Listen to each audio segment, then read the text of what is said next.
Puji Tuhan, selamat malam Bapak Saudara, Salam, selamat berjumpa dalam online Discipleship Revival Total Ministry. Oke, seberapa yang sudah tergabung dalam Zoom meeting malam hari ini, kita akan memulai pemuridan atau discipleship pada malam hari ini. Tema yang akan kita bahas, kita masih membahas tema tentang hidup dalam dua alam. Nah, Bapak Saudara, ini mungkin adalah bagian terakhir yang akan kita bahas bersama-sama pada kesempatan malam hari ini. Nah, seperti apa yang sudah kita bahas sebelumnya, kita tahu bahwa walaupun kita masih ada di dalam dunia ini, di dunia materi ini, Tuhan mengizinkan kita untuk kita boleh mengalami dan menggunakan kuasa-kuasa atau sarana-sarana yang nantinya yang akan kita lakukan dan kita alami di dunia yang akan datang. Bahkan Paulus pernah berkata, memang kami masih hidup di dalam dunia ini, ya, tapi senjata-senjata yang kami gunakan bukan senjata duniawi, ya. Nah, mindset atau pemikiran seperti ini harus kita develop dalam kehidupan kita. Bahwa walaupun secara tubuh kita masih ada di dunia materi ini, cara berpikirnya, cara kita bereaksi nggak harus sama dengan apa yang dikerjakan dan dilakukan oleh kebanyakan orang. Saudara, kita tahu bahwa semua yang ada di dunia ini cara untuk menyelesaikan sebuah masalah dalam kehidupannya adalah dengan cara berpikir atau dengan cara berusaha dengan kekuatan fisiknya. Jadi di dunia ini caranya cuma dua. Ya, kalau nggak pakai otot, pakai otak. Tapi selama Tuhan Yesus di muka bumi, dia ajar murid-muridnya. Kita pernah belajar dalam tema tentang damai sejahtera Sang Pencipta. Di mana di situ Yesus bukan sekedar mau mendemonstrasikan atau supaya kelihatan keren bahwa dia Tuhan, lalu dia menyetop atau menghentikan angin, badai, taufan, atau dia berjalan di atas air. Tapi Tuhan Yesus sedang mengajarkan sesuatu tentang alat kerja, yaitu perkataan. Ada kuasa di dalam perkataan orang-orang percaya. Kalau kamu percaya, apa yang kamu katakan itu pasti terjadi. Nah, saudara, orang-orang dunia karena sudah rendah, ya, cara berpikirnya, mereka nggak terlalu menghargai namanya perkataan. Yang dihargai adalah para pemikir dan orang-orang yang punya power, kekuatan. Nah, kalau ada orang yang hanya ngomong diledek, kadang-kadang, oh omdo, omong doang.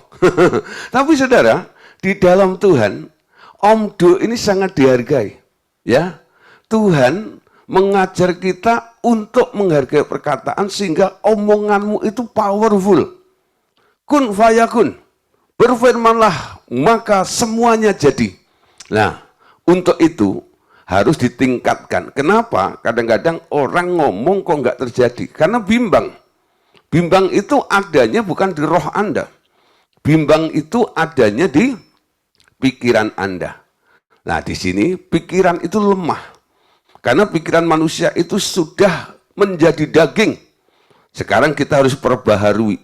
Sejak kita menjadi orang Kristen, hal pertama adalah mengalami renewing your mind. Ya, pembaharuan akal budi. Pertimbangannya bukan kalkulasi dari apa yang Anda rasakan atau pertimbangan-pertimbangan menurut untung dan rugi. Tapi di sini sekarang pertimbangannya cuma satu. Apa kata Tuhan? Kalau Tuhan ngomong, lalu Anda percaya, lalu Anda yakin, lalu Anda katakan, pasti jadi. Kenapa? Yang Anda katakan bukan produk pikiranmu, tapi yang Anda katakan adalah apa yang Tuhan mau. Dan apa yang Tuhan mau itu, firman Tuhan katakan, kalau Tuhan berfirman, ya, tidak akan kembali dengan sia-sia. Dia yang ngomong, dia yang berfirman, dia yang berkata-kata, dia juga yang akan menggenapinya. Sehingga bagi orang percaya, tidak ada yang mustahil.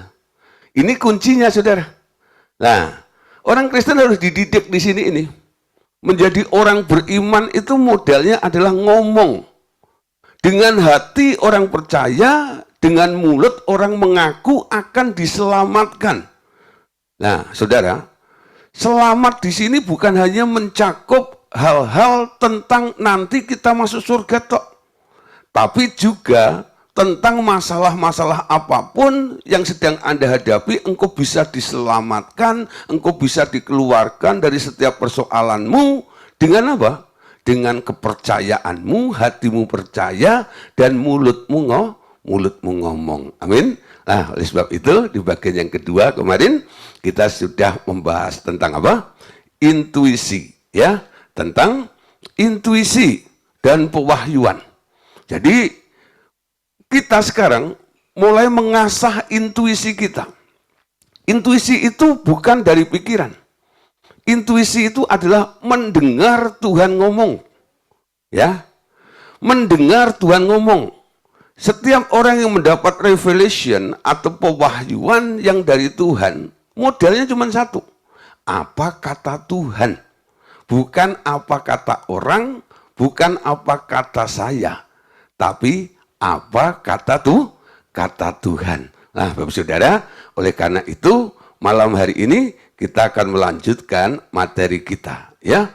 Ternyata Saudara, di dunia yang akan datang itu hampir memiliki kemiripan dengan dunia yang sekarang ini.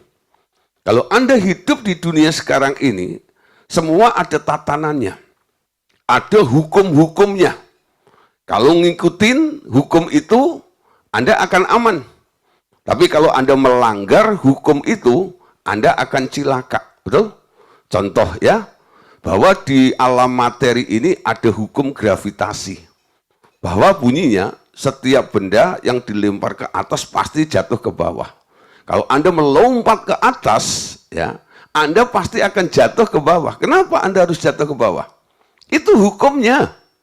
Ya, hukumnya. Yesus membantah hukum itu karena dia menggunakan hukum bukan dari dunia materi. Hukum di alam roh beda. Ya, hukum di alam roh, kalau kamu percaya, engkau bisa berjalan di atas air.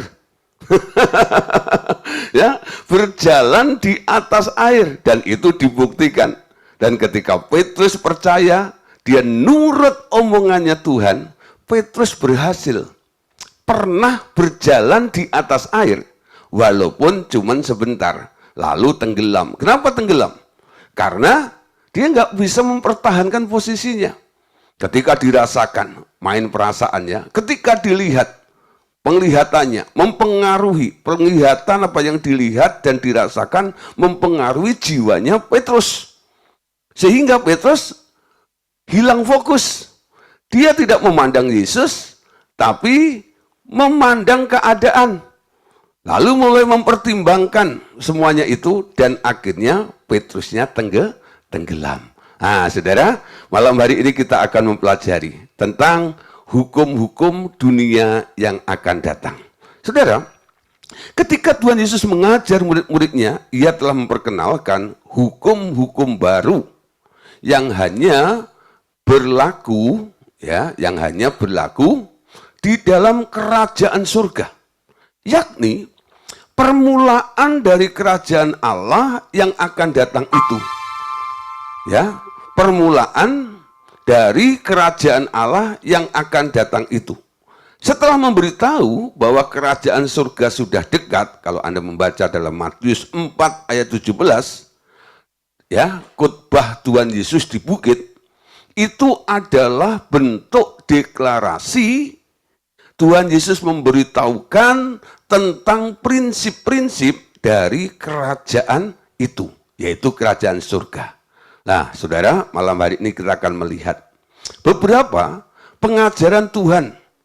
Ada yang mudah dimengerti dengan pikiran sehari-hari oleh orang-orang yang mendengarnya. Tetapi ada hal-hal yang tidak masuk di akal dan di luar aturan-aturan dari Taurat yang telah lazim mereka kenal. Tuhan Yesus memperkenalkan hukum-hukum baru dari kerajaannya. Coba saudara, ya, dalam khotbah di bukit, Tuhan Yesus berkata begini, Matius 5 ayat 38 sampai ayat 39. Coba Anda perhatikan, ya. Kamu telah mendengar firman, mata ganti mata, dan gigi ganti gigi. Ini firman, ya. Firman yang mana? Firman berdasarkan Taurat. Mata ganti mata, dan gigi ganti gigi. Jadi kalau Anda mempelajari hukum Taurat, Anda akan menemukan kalau matamu, ya, dicungkil atau dicolok, Anda boleh colok mata orang yang mencolok kamu itu. Nah, ketika Anda ditonjok, gigimu rontok satu, Anda boleh balas. Rontok satu juga, jangan rontok dua, nanti dia minta kembalian. Sehingga dia tonjok lagi kamu supaya apa? Impas. Tetapi aku berkata kepadamu, kata Tuhan, ya, Tuhan Yesus sedang memperkenalkan hukum yang baru. Janganlah kamu melawan orang yang berbuat jahat kepadamu, melainkan siapapun yang menampar pipi kananmu, berilah juga kepadanya pipi kirimu. Nah, saudara, Anda lihat, ya, ini sangat kontras. Apa yang ada, hukum berdasarkan firman, yaitu Taurat. Taurat itu bicara tentang keadilan saja. Ya, keadilan, pokoknya adil. Nah, adilnya menurut apa? Menurut ukuran manusiawi. Kalau aku ganti, ya, mencolok mata orang yang mencolok mataku, ya impas namanya. Anda minta pertimbangan, Anda kemana saja nanya kepada beberapa orang, orang lain akan membenarkan. Ya benerlah, dia yang duluan, dia yang colok matamu. Kalau kamu bales, ya itu ya nggak apa-apa. Jadi orang dunia selalu berpikir seperti itu. Tapi cara berpikirnya Tuhan berbeda. Karena Tuhan memakai standar hukum kerajaan surga. Dia mulai dengan berkata, jangan kamu melawan orang yang berbuat jahat kepadamu.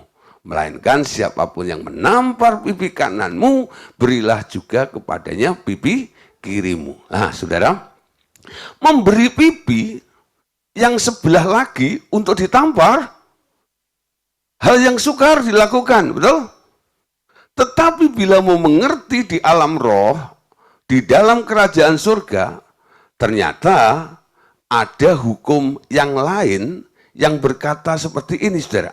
Anda baca Zakaria 2 ayat 5. Dan aku sendiri, demikianlah firman Tuhan, akan menjadi tembok berapi baginya di sekelilingnya. Dan aku akan menjadi kemuliaan di dalamnya.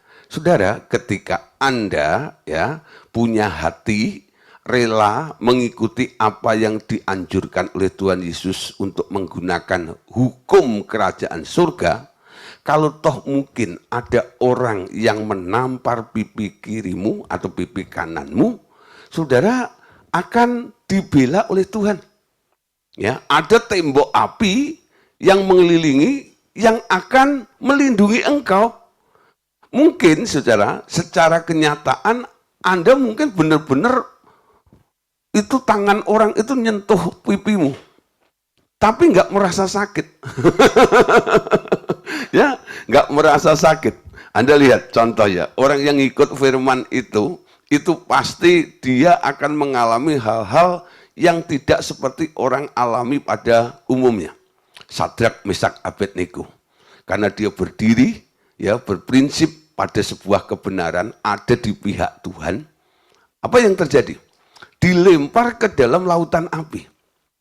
Yang melempar aja, nggak masuk ke dalam api, dikatakan kena udaranya, panasnya itu, karena dipanaskan 7 kali lipat, itu mati sudah. Ya, tapi yang masuk ke dalam api nggak mati, bahkan bisa dancing, ya, on the fire, ya, dancing on the fire, menari di dalam api, di atas api itu, ya, luar biasa itu. Sampai raja yang memperhatikan itu kaget, lalu tanya, gitu, bukankah yang kita lemparkan tadi 3 orang? Kenapa mereka sekarang menari-nari dan kok ada tambahan 1 orang lagi? Yang satu itu kelihatannya seperti anak dewa. Rambutnya pun, saudara, rambutnya aja nggak kebakar. Saudara Anda lihat, coba saudara, rambut itu sebenarnya sangat rentan dengan api. Tapi orang yang masuk ke dalam api, Sadrak, Mesak, dan Abednego ini, kenapa tidak kebakar rambutnya? Nggak ada sedikit pun. Itu yang namanya protection, perlindungan. Ya, perlindungan. Seperti apa yang dikatakan oleh Zakaria itu. Dan aku sendiri, demikianlah firman Tuhan, akan menjadi tembok api. Dilindungi oleh Tuhan. Sehingga hukum alam ini tidak berlaku lagi atas Anda. Kenapa? Ada yang membela Anda. Ada yang memihak Anda. Ada yang melindungi Anda.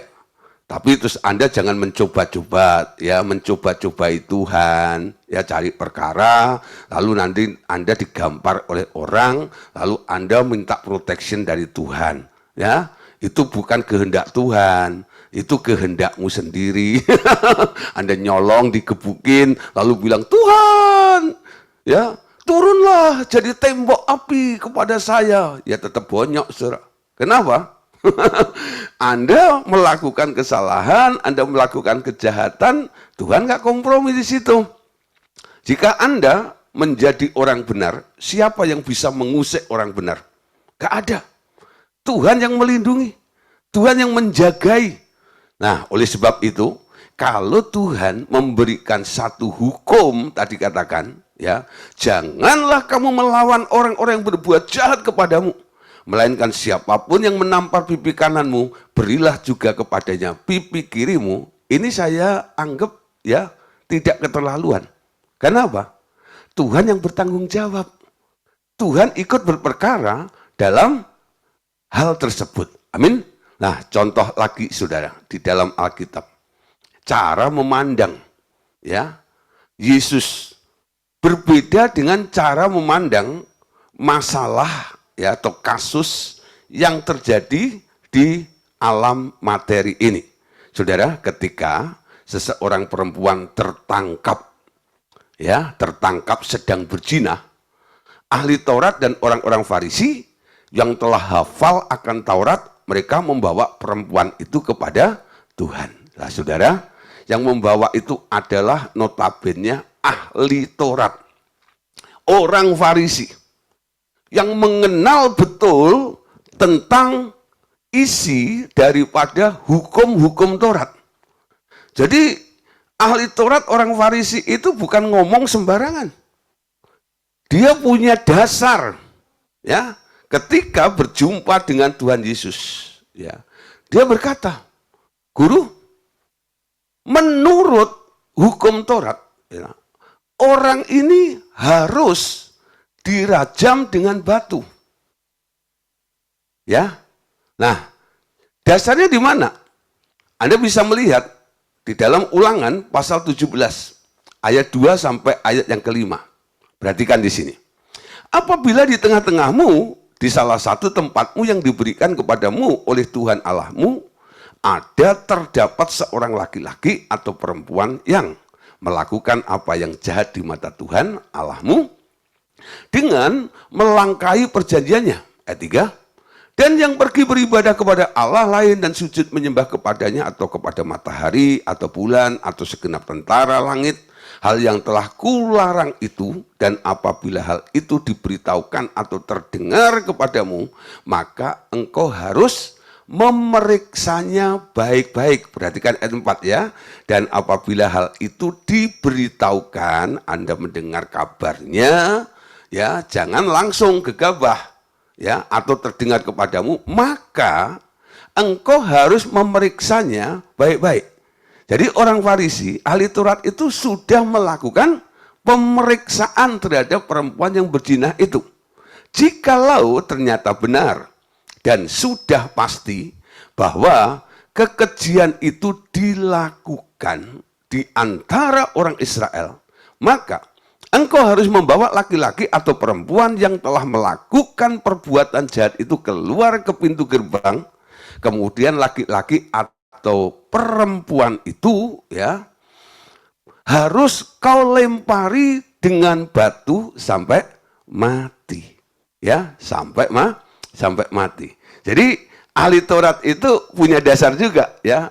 Dalam argumennya ini dia punya dasar. Orang ini pantas dilempari dengan batu. Kenapa? Kedapatan berzina.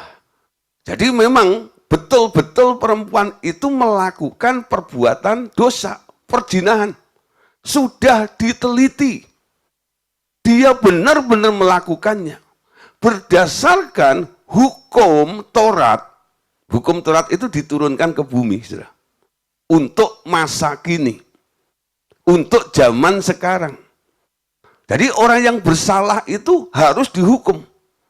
Nah sekarang kalau Anda melihat kasus-kasus sekarang ya, kasus korupsi, kasus apapun juga, saudara, mereka dibawa ke pengadilan. Ya, untuk apa? Lalu jaksa, hakim, ya berdebat ini dan itu, ya, penuntut dan sebagainya.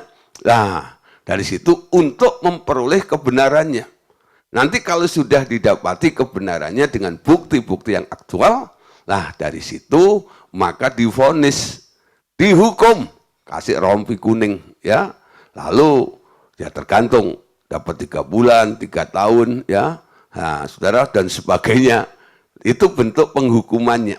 Di dalam Taurat ya, dibawa keluar lalu dirajam dengan batu. Kenapa prinsip ini, saudara?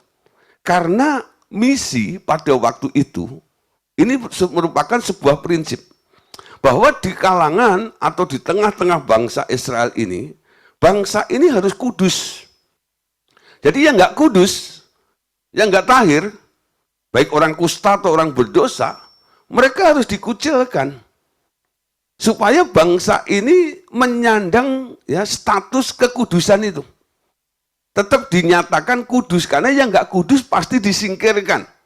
Dibawa keluar pintu gerbang, artinya dikeluarkan dari wilayah teritorial bangsa Israel itu, lalu dirajam, dimusnahkan di sana itu.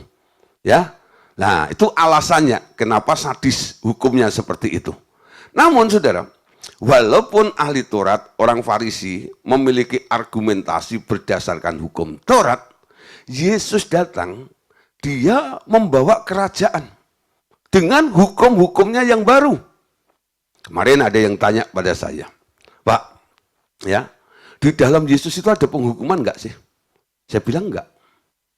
Di dalam Yesus itu enggak ada penghukuman. Penghukuman itu adanya di luar Kristus.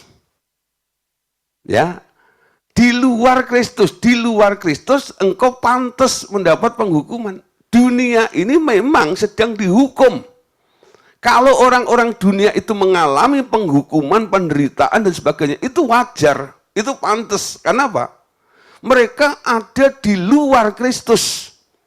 Di dalam Kristus tidak ada penghukuman. Mereka yang hidup di dalam roh tidak hidup menurut daging. Nanti Anda bisa baca ya, Roma pasal 8 ayat 1 itu ayatnya. Memang versi TB-nya cuma dikatakan di dalam Kristus tidak ada penghukuman, titik. Tapi kalau Anda membaca dalam King James ya, di situ ada keterangannya, atau ILT, di situ ada keterangannya mereka yang hidup di dalam roh tidak hidup menurut daging. Nah, saudara, Yesus tidak menggunakan ya dasar dari hukum Taurat. Kenapa Yesus lakukan itu? Dia sedang memperkenalkan kepada murid-muridnya, ada hukum lain. Ada hukum lain. Hukum roh itu memerdekakan engkau dari hukum dosa dan maut. Nah, selama ini mungkin Bapak Ibu Saudara mendengar tentang istilah ayat itu. Apa makna, apa maksud dari hukum roh memerdekakan Anda dari hukum dosa dan maut? Nah, saudara, Anda lihat di sini. Kasus daripada perempuan yang berzina ini menjawab dari apa yang ditulis oleh Paulus dalam Roma pasal 8 ayat 12. Bahwa hukum roh itu memerdekakan perempuan ini dari hukum Taurat. Akhirnya Anda tahu ya ceritanya. Perempuan itu nggak jadi dirajam dengan batu. Coba Anda lihat ya peristiwanya dalam Yohanes pasal 8 ayat 7 sampai ayat yang ke-11. Supaya Bapak Saudara mengetahui kronologinya. Ketika mereka terus-menerus bertanya kepadanya, ia pun bangkit berdiri lalu berkata kepada mereka, siapa saja di antara kamu tidak berdosa, hendaklah ia yang pertama melemparkan batu kepada perempuan itu. Lalu ia membungkuk lagi dan menulis di tanah. Tetapi setelah mereka mendengar perkataan itu, pergilah mereka seorang demi seorang. Mulai dari yang tertua, akhirnya tinggallah Yesus seorang diri dengan perempuan itu yang tetap di tempatnya. Ayat 8. Lalu ia membungkuk lagi dan menulis di tanah, tapi setelah mereka mendengar perkataan itu, pergilah mereka, ya, sudah baca ya. Nah, terus 10 lompat ya. Lalu Yesus bangkit berdiri dan berkata kepadanya, hei ibu, di manakah mereka? Tidak adakah seorang pun yang menghukum engkau? Jawabnya, tidak ada Tuhan. Lalu kata Yesus, aku pun tidak menghukum engkau. Pergilah dan mulai sekarang jangan berbuat dosa lagi. Wow, keren ya. Nah saudara, apa yang dilakukan ini? Tuhan Yesus sedang merombak. Ya, Tuhan Yesus sebenarnya tidak merombak hukum Taurat itu. Tetapi sekarang pelaksana hukuman itu yang dituntutnya untuk menjadi orang yang benar. Yang tidak berdosa terlebih dahulu. Hanya dia sendiri yang tidak pernah berbuat dosa. Nah, saudara, perhatikan di sini. Mereka tetap ngotot. Karena Yesus nggak menjawab. Akhirnya Yesus dipaksa. Cepat, jawab dong. Lalu Yesus menatap mereka semuanya, ya, yang merasa pahlawan itu. Barang siapa tidak berdosa, silahkan memulai dulu menghukumnya. Ternyata satu orang pun nggak ada yang layak, pantas untuk menghukum perempuan itu. Kenapa? Karena mereka semua adalah orang berdosa. Dari kelompok, dari semua yang berkerumun di tempat itu, yang punya hak cuma satu, yaitu Yesus. Lalu Yesus bilang sama perempuan tadi, sebenarnya aku punya hak untuk menghukummu atas dasar apa yang saya katakan kepada ahli Taurat dan orang-orang Farisi itu. Barang siapa tidak berdosa, silahkan yang pertama kali melempari perempuan ini dengan batu. Jadi Yesus itu setuju dengan hukum Tauratnya. Ya. Tapi siapa yang boleh menghukum? Ini cara Yesus memerdekakan perempuan ini dari hukuman rajam batu itu. Satu persatu mundur, saudara. Satu persatu mundur. Nah, walaupun Yesus punya hak, karena dia sebenarnya bisa menghukum, karena dia tidak berbuat dosa, tak pernah berbuat dosa. Yesus bilang, aku pun tidak menghukum engkau. Dasarnya apa, saudara? Dasarnya kasih. Kasih itu menutup segala sesuatu. Di situ kita perhatikan. Kasih itu tidak menghukum. Kasih itu memperbaiki. Makanya Yesus memberikan peluang kepada perempuan itu. Aku tidak menghukummu. Pergi. Ingat. Jangan berbuat dosa lagi. Dia selamat dari hukuman itu. Hukum Yesus yang berdasarkan kasih itu menyelamatkan perempuan ini. Nah, saudara, kita perhatikan ya, luar biasa. Jadi ada hukum-hukum yang bisa Anda terapkan selama Anda di alam materi ini yang nantinya bisa membebaskan Anda dari tuntutan-tuntutan hukum yang ada di alam materi ini. Ya. Nah, saudara, jadi ini merupakan pelajaran yang baik sekali. Ya, di sini dikatakan justru sekarang Tuhan Yesus ya, dia tidak menjalankan hukum Taurat itu, namun mengampuni perempuan itu. Karena kerajaan surga tidak memakai hukum Taurat lagi, tetapi memakai hukum kasih karunia. Kasih karunia memakai cara berpikir di luar 10% kemampuan otak manusia, yaitu pikiran alam roh. Berpikir cara rohani, memiliki pikiran Kristus yang berada di daerah 90% kapasitas dari manusia biasa. Nah, saudara, manusia dengan pikiran daging akan selalu menentang pikiran-pikiran Kristus yang berada di luar jangkauan pikiran mereka. Bagi mereka yang mau menerima pikiran Kristus, tak ada cara lain kecuali taat dipimpin oleh rohnya, memasuki daerah berpikir baru itu. Nah, saudara, kesimpulannya apa? Kalau Anda bisa berpikir benar, Anda tidak lagi dikuasai oleh hukum baik dan jahat. Ya. Benar itu melampaui kebaikan. Jadi apa yang dipandang baik itu belum tentu benar. Yesus mengangkat nilai kebenaran di sini. Kebenarannya seperti ini. Kebenarannya apa? Bahwa Allah itu tidak mau, Bapa itu kan tidak mau manusia itu ada yang binasa, betul? Dia punya misi untuk menyelamatkan banyak orang, sebanyak-banyaknya. Makanya tuntutan-tuntutan dari hukum Taurat, Taurat itu baik, adil, semua orang pasti setuju.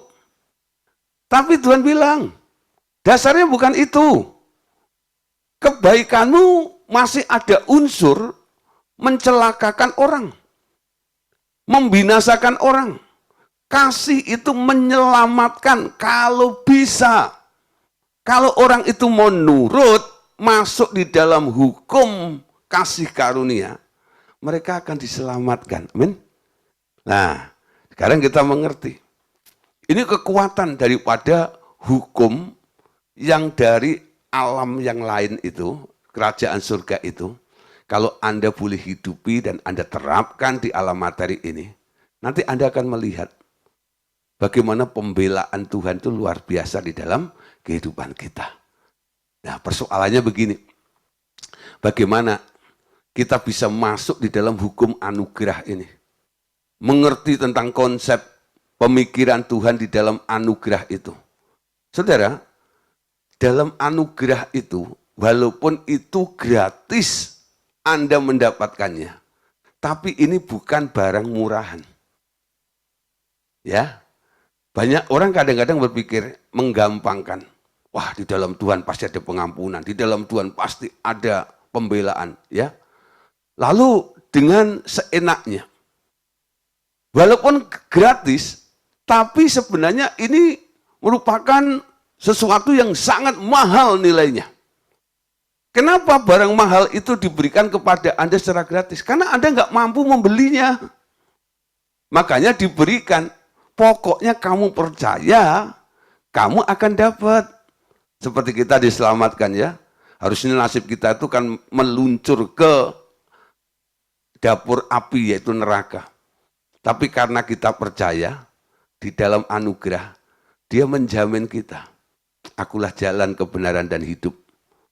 Barang siapa percaya tidak binasa, melainkan beroleh hidup yang kekal. Nah, sekali lagi, bagaimana kita bisa masuk, memahami, mengerti tentang hukum-hukum di dalam anugerah atau kasih karunia tersebut. Nah, saudara, sekarang persoalannya, di bawah pohon mana Anda ini sedang dididik? Ya, di bawah pohon mana Anda sedang dididik? Ini saya ambil gambar orang sedang belajar di bawah pohon. Nah, di dalam kitab Kejadian kita mengenal, ya, ada dua macam pohon, betul?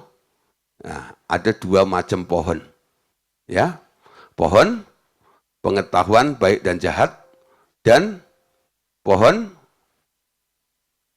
kehidupan. Nah, saudara ada di mana? Dididik di mana? Ya, Anda dididik di mana? Di bawah pohon kehidupan atau di bawah pohon pengetahuan tentang hal baik dan jahat. Nah, saudara, ini penting. Karena ketika manusia jatuh dalam dosa, manusia ini untuk mencari solusi hidupnya, dia mulai berpeluh dengan keringatnya. Dia untuk mencari rezekinya. Lalu anak-anaknya Pak petani nggak mau mengeluarkan peluh banyak-banyak, sekolah tinggi-tinggi. Lalu menjadi sarjana, ya. Nah, pasca sarjana ada yang jadi profesor, doktor dan sebagainya. Jadi orang pinter-pinter semua. Nah, mereka akhirnya kerja di kantor. Kerjanya nggak pakai otot, ya, nggak banyak mengeluarkan energi, nggak banyak mengeluarkan keringat, tapi peres otaknya, betul ya, menjadi pemikir-pemikir, menemukan ide ini, ide itu, wah, memikirkan ini dan memikirkan itu dan semuanya. Nah, menjadi para pemikir di situ. Bagaimana dia bisa? Karena di sekolah. Tahu ini, tahu itu, betul ya? Nah, orang yang sekolah banyak tahu dong. Tahu tentang apa? Makanya orang sekolah itu kan mengejar ilmu. Ilmu pengetahuan. Tahu. Betul ya? Tahu. Tahunya dari mana? Orang mencoba mencari tahu lebih dahulu. Nanti kalau seseorang sudah tahu tentang sesuatu, dia ajarkan kepada orang lain. Nah, yang sudah tahu ini disebut gurunya. Lalu mengajarkan kepada murid-muridnya yang belum tahu. Walaupun murid-muridnya itu tidak melakukan eksperimen, ya, mencari tahu, menemukan sesuatu, tapi cukup diberitahu. Oh, ada ini dong. Lalu mereka punya hukum-hukumnya, ya. Nah, akhirnya bisa ditangkap, bisa dimengerti, ya. Akhirnya mereka setuju, akhirnya tahu. Oh, ada ini, ada itu. Mereka mencoba dan itu terjadi. Dan mereka cukup puas dengan itu. Nah, sebenarnya banyak orang ada di daerah ini. Mereka telah dididik di bawah pohon pengetahuan tentang hal baik dan jahat. Tapi saudara, nggak banyak orang yang belajar di bawah pohon kehidupan. Apa yang didapat orang ketika belajar di bawah pohon kehidupan? Mereka bukan sekedar mendapatkan pengetahuan, tapi mereka menemukan sebuah kebenaran. Ya, kebenaran. Kebenaran itu dimunculkan oleh Tuhan. Mereka akan tahu. Karena apa? Tuhan sendiri yang akan menyatakannya. Anda ingat ketika manusia di Taman Eden, ketika hari sejuk, Tuhan Allah selalu datang menemui Adam dan Hawa. Ngapain? Kongko, ngobrol. Apa yang diobrolkan? Tuhan pengen mengisi otak manusia itu dengan isi hatinya. Apa yang ada di dalam Tuhan Allah itu mau dituang dengan cara apa? Tuhan ngobrol, Tuhan cerita banyak. Ada ini loh Dam, ada itu loh Dam, ini gini dan itu. Apa yang engkau tidak lihat di alam materi ini, ada di alam roh.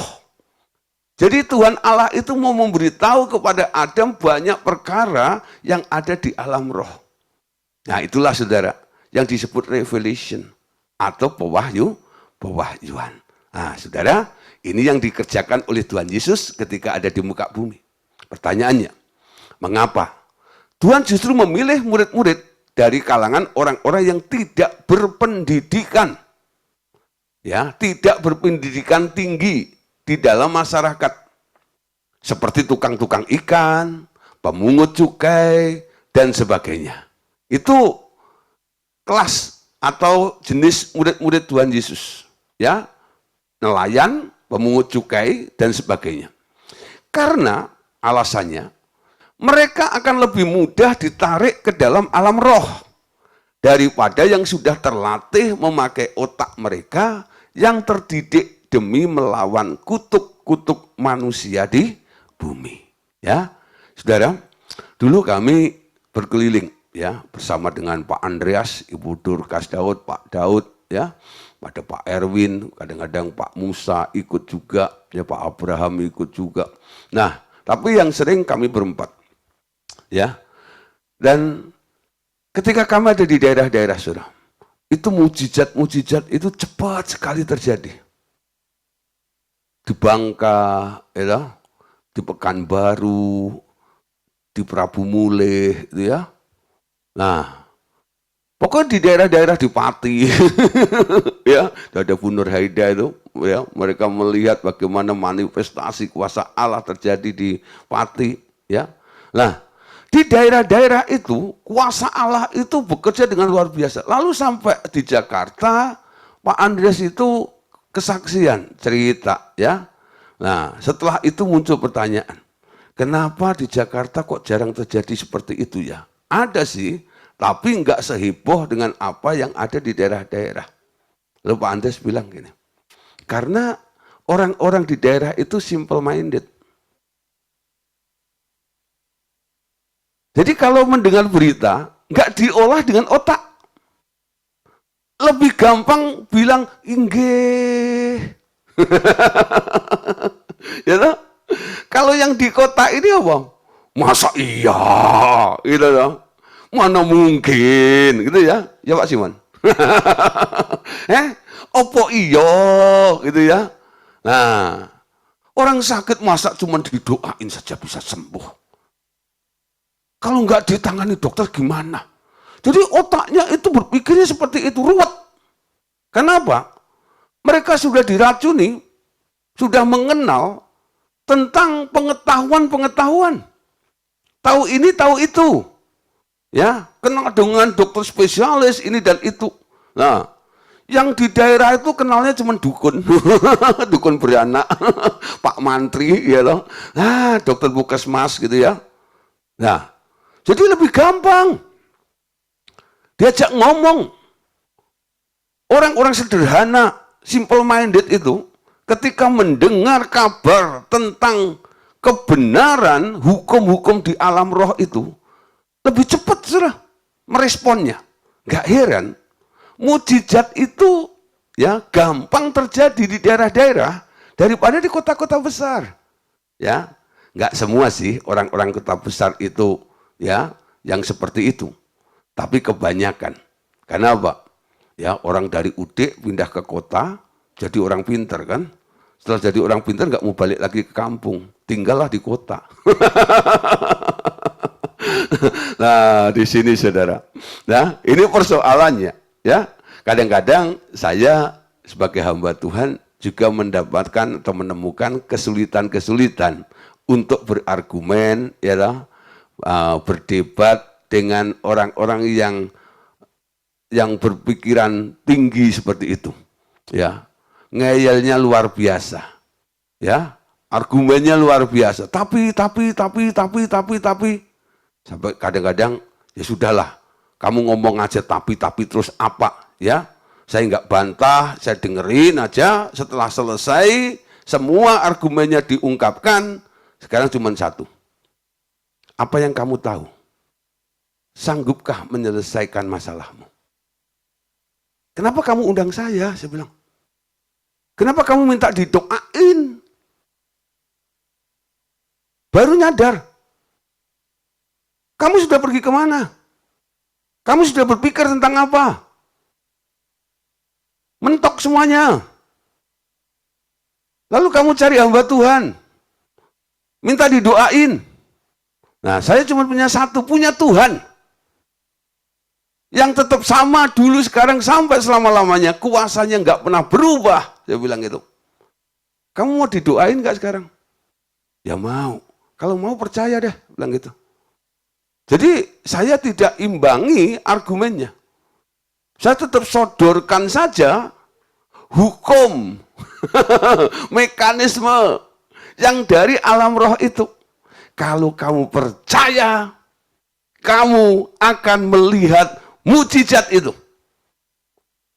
Sekarang belajar percaya. Lalu saya ajarin, cara percaya itu seperti ini. Tanggalkan pemikiranmu, lalu adopsi apa yang dikatakan oleh Tuhan. Walaupun itu bertentangan, nggak masuk di dalam otakmu. Terjadi. Baru mengalami mujizat seperti itu. Nah, saudara, Itulah alasannya kenapa Tuhan Yesus memilih murid-murid itu dari kalangan orang-orang yang berpendidikan rendah. Karena Tuhan juga sudah mengantisipasi ya. Kalau aku pilih orang-orang hebat, para profesor-profesor, ahli-ahli Taurat saya jadikan muridku, tiap hari yang ada apa? Perdebatan. Betul ya? Perdebatan. Gak bisa. Hukumnya begini. Aturannya begini. Tapi murid-muridnya itu selalu dibungkam dengan apa yang dilakukan oleh Tuhan Yesus. Cuma satu yang terjadi pada murid-muridnya. Ketika Tuhan menyatakan hukum dari alam lain itu terjadi, nah mereka cuma mengalami satu kondisi terheran-heran. Siapa gerangan orang ini? Sehingga ombak badai laut pun tunduk kepada dia. Luar biasa ya. Nah, saudara, jadi orang simple minded, orang-orang sederhana adalah orang-orang yang gampang ditarik, ya, gampang ditarik, mudah ditarik ke dalam alam roh daripada yang sudah terlatih memakai otak mereka yang terdidik demi melawan kutub-kutub manusia di bumi. Nah, saudara, manusia yang sederhana itu lebih mudah berpindah dari dunia materi ke dalam alam roh, ke dalam alam supranatural. Di sini bukan berarti yang terlanjur berpendidikan tinggi tidak dipanggilnya, tapi dibutuhkan waktu yang lebih lama untuk membongkar habis pikiran-pikiran duniawi dan yang kedagingan itu. Sementara Tuhan hanya mempunyai sedikit waktu untuk mengajar murid-muridnya, maka ia memilih mereka yang gampang menerima pengajarannya dahulu. 1 Korintus 2 ayat 14. Tetapi manusia duniawi tidak menerima apa yang berasal dari roh Allah.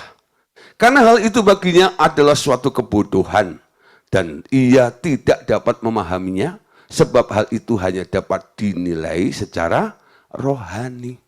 Saudara, Paulus ketika bertobat, Paulus itu ahli Taurat loh dulu. Tapi sejak bertobat, dia nggak pakai pola itu. Yang dilakukan oleh Paulus apa? Ketika dia menasihati orang, dia melakukan pelayanannya, dia nggak pakai pikirannya sendiri. 1 Korintus 2 ayat 16 perhatikan. Sebab siapakah yang mengetahui pikiran Tuhan sehingga ia dapat menasihati dia, tetapi kami memiliki pikiran Kristus. Jadi apa yang dilakukan oleh Paulus itu dasarnya apa? Apa yang dia dapat dari pikiran Kristus itu? Ketika dia mulai melayani, Paulus itu melayani di kalangan orang-orang besar. Ketemu dengan orang-orang pintar pada waktu itu. Dan Paulus melihat ya banyak argumen, banyak bantahan yang dihadapi karena apa? Logika mereka semuanya. Sampai Paulus itu menulis gini kadang-kadang ya. Aku, bukan, Tuhan, itu ya. Itu maksudnya itu. Menurut Tuhan, menurut aku. Jadi Paulus itu kadang-kadang berargumen dengan orang-orang itu. Kalau kamu berpikir, aku pun juga bisa berpikir sama seperti kamu. Karena aku di level itu juga. Tapi di sini aku lebih tunduk kepada pikiran Tuhan. Jadi Paulus itu ya, jadi kadang-kadang dia hanya menunjukkan saja ya bahwa sebenarnya aku bisa berpikir sekayak kamu juga. Jadi Paulus itu bukan orang bodoh. Sampai akhirnya Paulus bilang, hikmat duniawi tidak menerima apa yang berasal dari roh Allah. Jadi kalau Paulus mengabarkan tentang hikmat dari roh Allah, hal-hal yang terjadi, hukum-hukum di kerajaan surga itu, banyak mereka yang nggak bisa menangkap. Bahkan dihina, diejek. Coba saudara ya, kalau sekarang Anda menasihati orang yang sedang mengalami pergumulan, lalu Anda bilang gini, doa, biar mujizat terjadi. Mungkin dia ngalami masalah keuangan. Terus kamu bilang, doa, biar mujizat terjadi. Apa kata mereka? Emang duit turun dari langit? Emang duit turun dari langit? Saudara, Elisa pernah dihina seperti itu. Ketika dia bernubuat, besok akan terjadi kelimpahan. Itu penjaga pintu gerbang bilang, walaupun Allah membuka pintu-pintu langit sekalipun, aku nggak percaya itu semuanya. Sampai Elisa berkata, besok matamu melihat, tapi engkau tidak menikmatinya. Betul, terjadi apa yang dikatakan oleh Elisa. Dia mati terinjak-injak.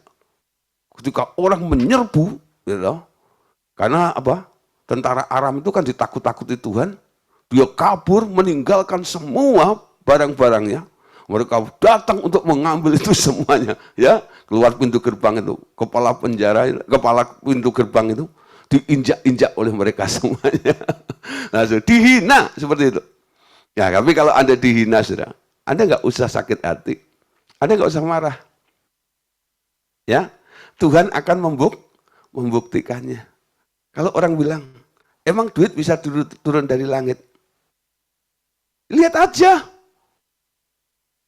Memang duit nggak turun dari langit, geludak, lalu menimpa genteng Anda sampai jebol gitu. Ya enggak. Ya, kalau surga nyetak duit sendiri, ya nanti duit palsu dong. Yang nyetak ya harus BI. Tuhan punya 1000 macam cara, ya. Tuhan punya tangan-tangan di muka bumi ini. Dia bisa menggerakkan beberapa orang, ya. Alkitab juga berkata, orang kaya mengumpulkan harta, orang benar menikmatinya. Amin. Amin. Pak, saya orang benar, saya menikmati, gitu. Biar orang kaya itu yang mengumpulkan harta. Nanti saya yang menikmatinya. Tapi saudara, Anda harus punya hati yang baru dulu. Yeskiel 36 ayat 25 sampai 27. Ya, ini ayat yang biasa saya pakai untuk membimbing orang dalam kelahiran baru. Aku akan mencurahkan kepadamu air jernih yang akan mentahirkan kamu dari segala kenajisanmu dan dari semua berhala-berhalamu. Aku akan mentahirkan kamu. Kamu akan kuberikan hati yang baru dan roh yang baru di dalam batinmu. Dan aku akan menjauhkan dari tubuhmu hati yang keras dan kuberikan kepadamu hati yang taat.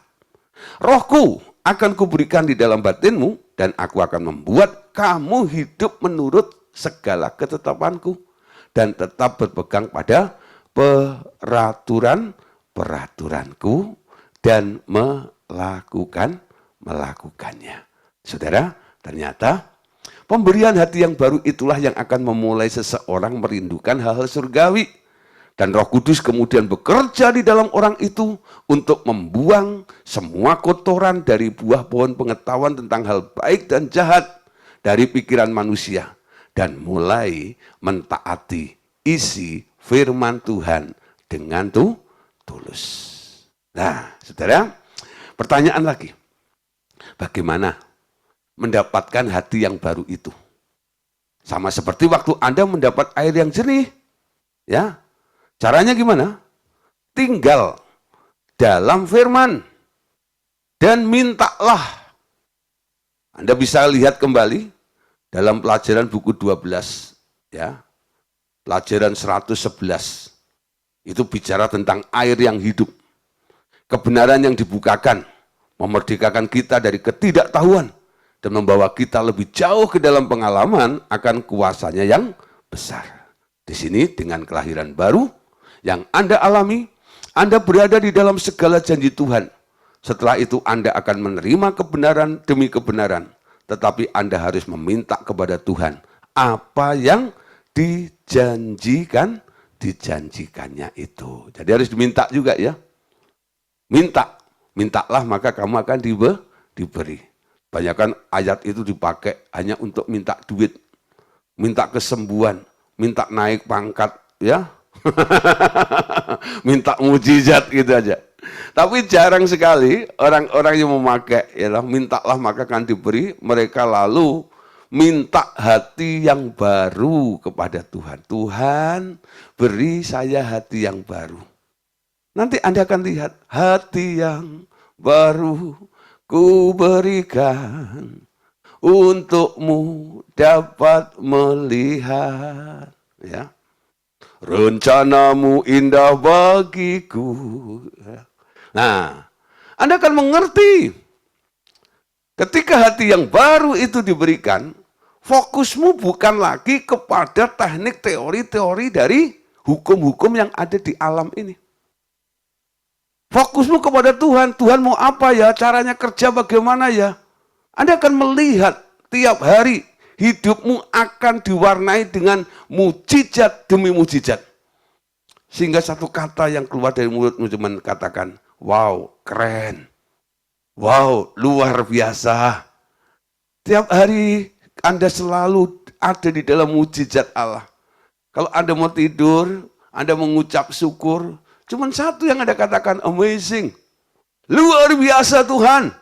Kami memuji kebesaran-Mu. Ajaib Tuhan. Ajaib Tuhan. Kami memuji kebesaran-Mu. Ajaib Tuhan. Ajaib Tuhan. Banyak orang nyanyi itu. Ya, kami memuji kebesaran-Mu. Ajaib Tuhan, ajaib Tuhan. Kalau ditanya, hari ini kamu mengalami keajaiban Tuhan apa? Garuk-garuk kepala. Padahal kepalanya nggak gatel. Ya, bingung jawab apa. Coba saudara, ajak beberapa orang nyanyi lagu kami memuji kebesaran-Mu. Supaya dia bisa mengatakan ajaib Tuhan. Ajaib Tuhan, kau sungguh heran. Heran tentang apa? Saya harap orang-orang Kristen, anak-anak Allah, tiap hari Anda hidup di dalam mujizat Allah. Apa yang nggak pernah kau pikirkan, apa yang nggak pernah timbul di dalam hati, itu yang disediakan oleh Allah dalam kehidupan Anda. Dan Anda boleh melihat pekerjaan-pekerjaan Allah yang besar sehingga orang bisa melihat Tuhan yang dahsyat sedang bekerja di tengah-tengah Anda. Itu sarana untuk Anda bisa memperkenalkan Tuhan kepada mereka. Kalau hidupmu standarnya sama dengan orang-orang dunia yang lainnya, mungkin Anda lebih, ya, nggak lebih dari mereka. Bagaimana orang bisa mengenal Tuhan? Tapi kalau Anda bisa mengalami mujizat setiap hari, orang akan geleng-geleng ya. Wah, saya lihat Pak Joel itu luar biasa. Walaupun banyak masalah dalam kehidupannya, selalu bersyukur. Karena matanya melihat tangan Tuhan yang perkasa, tangan Tuhan yang besar. Tangan Tuhan yang dahsyat itu menopang dan menyertainya. Walaupun dia berjalan di dalam ombak badai sekalipun, dia bisa mengatasinya. Wah, orang kan kira, rahasianya apa Pak? Resepnya apa Pak? Resepnya adalah tetap di dalam firman dan meminta kepada Tuhan. Amin. Lah, saudara, untuk ini ya kita harus mengerti mekanismenya. Dikatakan tidaklah benar bila setelah dilahirkan baru secara otomatis Anda boleh menganggap diri Anda telah menerima hati yang baru. Ya. Di sini main anggapan-anggapan bahwa itu otomatis terjadi tidak dapat dibenarkan. Kenapa? Kalau Anda hanya menganggap bahwa Anda telah mendapatkan hati yang baru, Anda akan kecewa nanti, saudara. Ya, ketahuilah kebenarannya. Bahwa sesudah kebenarannya dibukakan, Anda harus dengan sungguh-sungguh meminta apa yang dijanjikan Tuhan. Maka baru Roh Kudus akan bekerja dan memberi janji Tuhan itu kepada Anda. Yuk kita lihat dasar-dasarnya. Yohanes 15 ayat 7 sampai ayat 8. Yuk kita baca sama-sama ya. Jikalau kamu tinggal di dalam aku dan firman-Ku tinggal di dalam kamu, mintalah apa saja yang kamu kehendaki dan kamu akan menerimanya. 8. Dalam hal inilah Bapa-Ku dimuliakan, yaitu jika kamu berbuah banyak dan dengan demikian kamu adalah murid muridku. Amin. Ya, tinggal di dalam firman dan minta apa saja.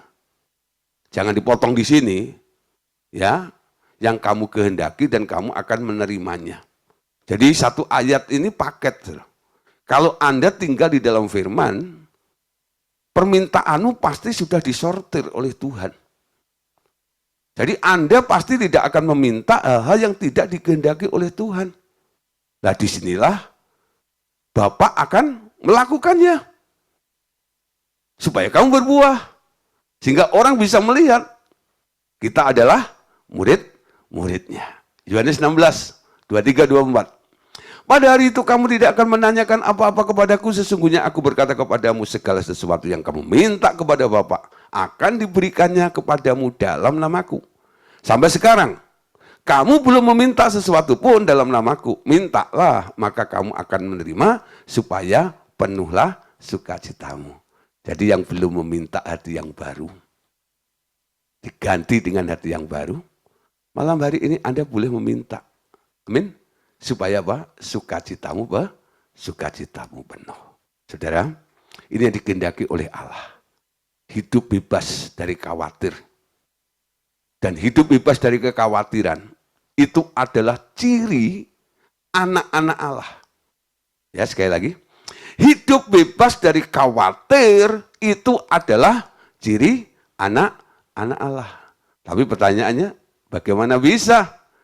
Hidup di tengah dunia yang penuh dengan persoalan ini kita nggak khawatir. Nah, coba kalau Anda sekarang cek, apakah Anda sedang khawatir? Iya Pak, saya sedang khawatir. Kalau ciri daripada anak Allah tidak hidup dalam kekhawatiran, berarti Anda berkriteria adalah anak Allah itu nggak khawatir. Ya, seorang anak yang memiliki bapak yang kaya, dia kan nggak khawatir. Kalau dia butuh apa-apa, dia tahu bapaknya bisa membelikannya, bisa membiayainya. Nah, kita pun harus seperti itu. Aku punya Tuhan yang besar, yang telah berjanji. Ya, Allahku dahsyat berkuasa. Oh, luar biasa ya. Nah, saudara, kita punya Tuhan yang dahsyat, Tuhan yang besar dalam kehidupan kita. Roh yang ada di dalammu lebih besar daripada semua roh yang ada dalam dunia ini. Dari pengertian-pengertian seperti ini, harusnya Bapak Ibu Saudara bebas dari namanya khawatir. Amin. Yesus menulis dalam firman-Nya, Matius ya khusus ya itu tentang ayat satu perikop itu tentang hal kekhawatiran. Jangan kamu khawatir tentang apa yang kamu makan. Jangan khawatir tentang apa yang kamu pakai. Semua itu dicari oleh bangsa-bangsa. Carilah dulu kerajaan Allah dan kebenarannya. Maka semuanya itu akan ditambahkan kepadamu. Dia nggak suka Anda khawatir. Jadi jangan kamu khawatir itu bukan hiburan. Bukan saran. Tapi perintah. Amin. Jadi kalau Anda nggak lakukan, Anda kena penalti. Kena hukuman. Kenapa? Ini perintah. Jangan kamu khawatir.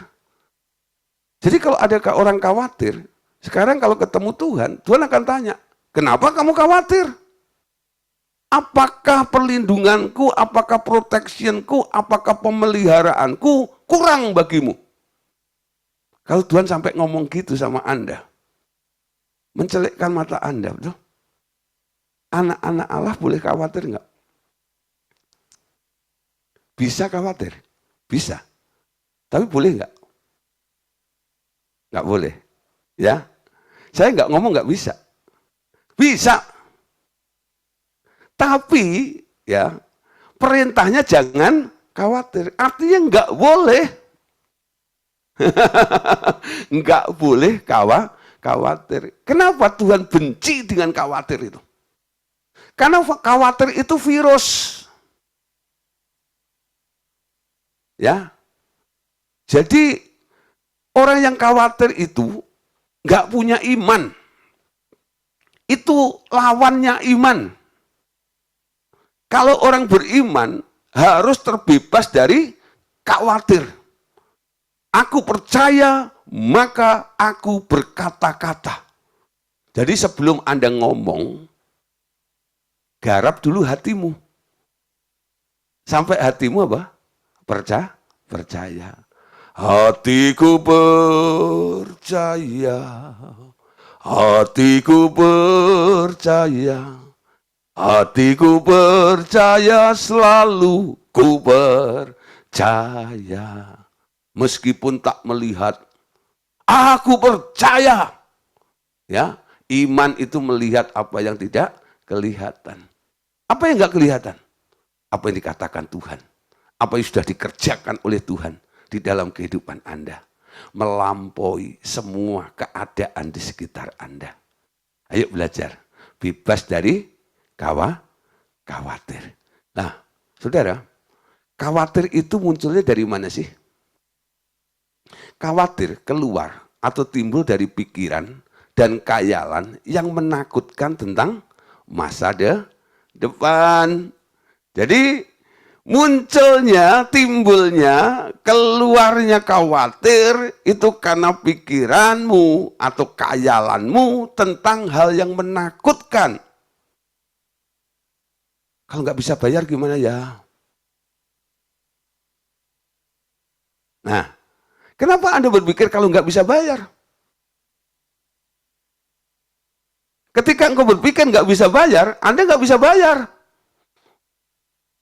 Ketika Anda berpikir Anda bisa bayar, Anda bisa bayar. Amin. Di sini saya nggak bicara tentang positive thinking. Ketika Anda mendengar, Pak Simon, aku akan bayarin. Oh, jadi perkataan kita itu ada dasarnya. Dasarnya apa? Saya percaya Tuhan bilang akan bayarin. Sehingga saya bisa ngomong, saya bisa bayar. Amin. Nangkep saudara? Tapi kalau Anda berkhayal, berandai-andai, gimana kalau saya sampai nggak bisa bayar? Yang muncul apa? Bukan iman. Yang muncul kekhawatiran. Datang ke teman gitu, oh gimana ya, oh gimana ya, oh gimana ya, oh gimana ya, oh gimana ya, oh gimana ya.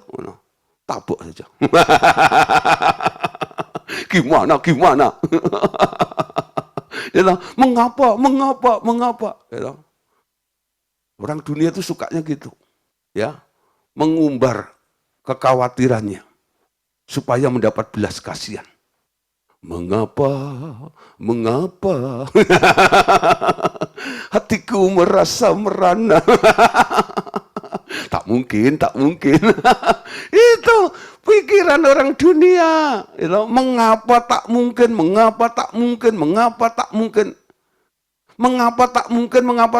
Itu sebenarnya komputer error. Amin. Disuruh bikin ini, bikin itu, tak mungkin. Itu error namanya. Tapi orang percaya. Karena kita mengerti dimensi yang baru. Hati kita baru, pikiran kita baru. Tidak ada yang mustahil bagi Allah. Dan tidak ada yang mustahil bagi orang percaya. Amin. Gak ada yang mustahil. Semuanya mungkin. Kenapa? Anda berdiri di atas firman. Jikalau kamu tinggal dalam firmanku. Itu dasarnya. Tuhan ngomong. Aku dapat revelation-nya. Aku dapat pewahyuannya. Jadi tugas orang Kristen itu apa sekarang? Cari kehendak Allah. Cari tahu. Kalau ada masalah datang pada Tuhan. Tuhan, iki piye? Nanti Tuhan akan kasih arahan kepada Anda. Apa yang harus Anda perbuat, apa yang harus Anda lakukan.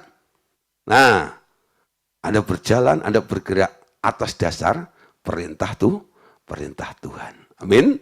Nah, saya harap malam hari ini nggak ada yang khawatir sedikit pun. Ya. Nah, karena kekhawatiran manusia mulai berpikir bagaimana menghadapinya. Mengantisipasi segala sesuatu, demikian istilahnya.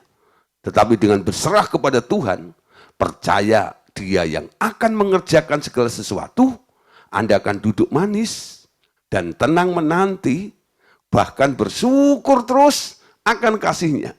Maka Anda akan memperoleh segala yang Anda inginkan. Nah, dalam keadaan diam dan menanti, Anda justru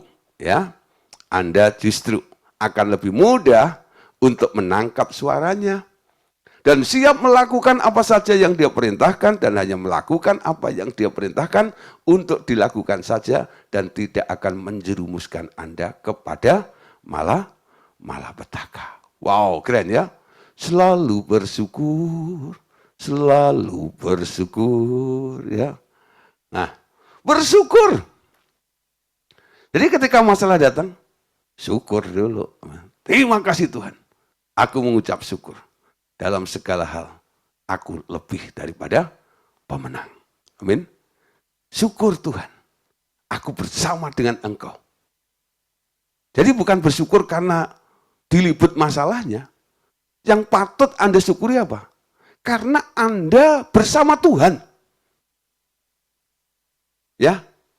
Jadi di sini bukan bersyukur karena masalah yang menimpa hidup Anda, bukan. Anda bersyukur karena apa? Aku sedang bersama Tuhan di tengah masalah ini. Ya, ketika murid-murid saudara, yang kedua kali dihantam dengan ombak itu ya. Yang pertama kali kan Yesusnya ada di dalam kapal itu ya, walaupun bubuk siang. Tapi saudara, yang kedua kali itu Yesusnya nggak ada. Apa yang ada di benaknya murid-murid ini? Ini yang kedua kali loh. Kita menghadapi persoalan yang sama. Cuman bedanya, kemarin ada Yesus. Kita bersama dengan Dia. Sehingga kita tinggal bangunin Dia, semuanya beres. Nah sekarang, Yesusnya nggak ada. Kehilangan Yesus. Yesusnya nggak di situ. Ya, mereka semakin panik. Juru selamatnya, penolongnya nggak ada di situ. Nah, pantas dia panik, pantas dia khawatir. Kenapa? Nggak bersama Yesus. Tapi kalau Anda bersama dengan Yesus, buat apa susah? Buat apa khawatir? Betul? Susah itu nggak berguna, khawatir itu nggak berguna.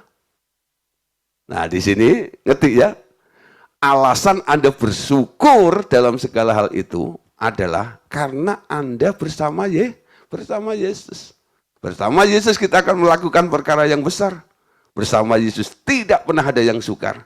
Bahkan bersama Yesus, pasti akan ada jalan keluar. Nah saudara, dalam materi kita, malam hari ini kita akan tutup dengan satu kesaksian dari seorang yang ada di Amerika, ya, namanya Sonia. Nah, jadi ketika Pak Andreas ya pergi ke Amerika, ketemu dengan anak rohaninya, ini dulu orang Bandung, yang kenal dengan Pak Andreas, tapi tinggal di USA, ya, di Amerika. Nah, saudara, lalu terjadi sesuatu, saudara. Ketika lawatan di situ itu, nah di sini dituliskan begini, ya. Sonia adalah anak rohani Pak Andreas yang tinggal di New Jersey, ya, USA. Selama 4 hari di bulan Juni 2014 yang lalu, ya, menemani Pak Andreas dalam perkunjungan. Pak Andreas di Amerika berkeliling kota New York. Ketika tiba waktunya berpisah, Pak Andreas harus ke California, di hotel, dan sekali lagi di airport ketika mereka mau berpisah. Ya, Pak Andreas berdoa ya pada Sonia dengan singkat, saudara. Ya, doanya begini, saudara. Roh Kudus, saya mohon Engkau memberi pengalaman baru untuk Sonia. Beri dia mendengar suaramu, dan izinkan ia melihat wajahmu, bahkan mendengar dan melihat wajah Tuhan Yesus dan Bapa Surgawi. Buat hatinya bersuka cita karena kehadiranmu dalam nama Tuhan Yesus. Anda perhatikan doanya, saudara. Bukan doa, oh Tuhan berkati Sonia, oh Tuhan sembuhkan dia, oh gini-gini. Yang, nah, seperti kebanyakan orang kalau berdoa kan begitu, ya. Nah, tapi Pak Andreas ya di sini berdoa untuk anak rohaninya ini melengkapi apa yang perlu terjadi atas diri anak rohaninya si Sonia ini.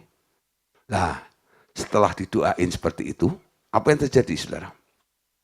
Ya, setelah itu dia menghubungi Pak Andreas lewat SMS dan telepon hampir setiap hari dan berkata bahwa ia mulai merasa ada dorongan untuk berdoa dan membaca Alkitab terus setiap hari.